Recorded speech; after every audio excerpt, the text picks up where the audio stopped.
Hindi pa pala naka.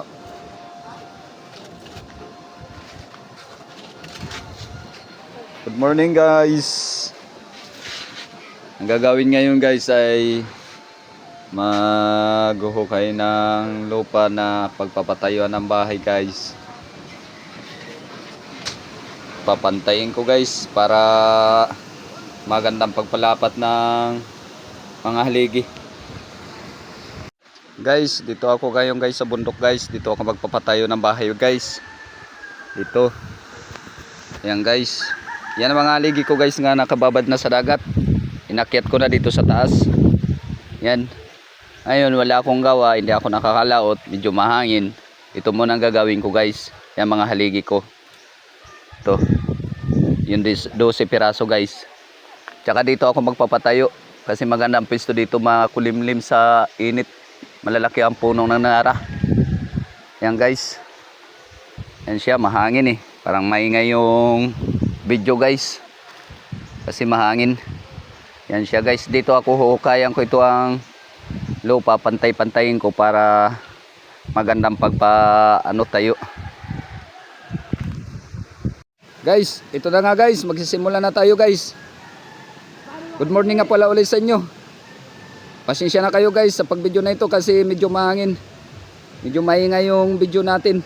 Magsisimula na ako guys.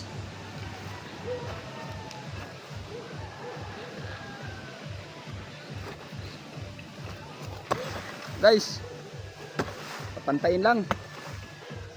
Konting ano lang ito guys, hindi naman ganong malapad.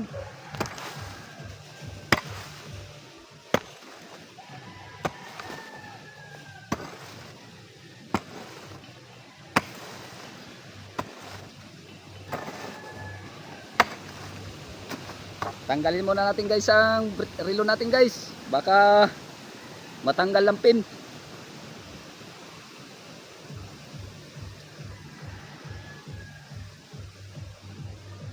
Nga pala.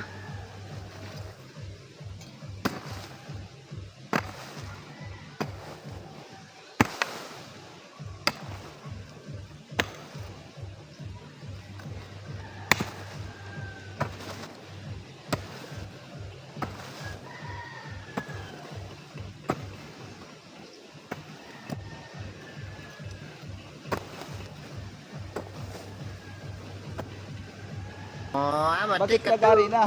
Rick, hindi ano. Rick, hindi lagari. Anihin ko na yan lagari. Hindi pa man nagagawa ng bahay. Yung pang ano lang sa lupa.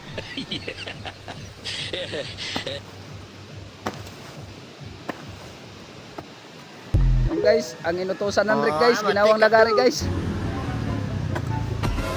Baka lagarihin siguro yung lupa.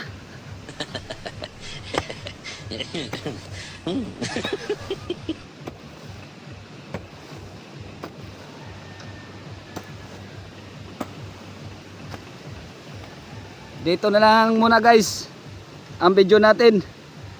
Papakita ko lang sa sunod na update guys ang susunod na mangyayari guys sa pagpapatayo ng bahay. Hanggang dito lang muna. Good morning nga pala uli sa inyo. Sana laging masiglahin kayo sa umagang ito at dalangin ko sa Panginoon na sana bigyan kayo ng magagandang pangangatawan at palayo sa mga sakit o anumang kapahamakan. Yun lang po guys. Maraming salamat guys sa inyong panonood guys. At saka guys, mag-share kayo at mag-follow dyan sa baba kung anong masasabi nyo.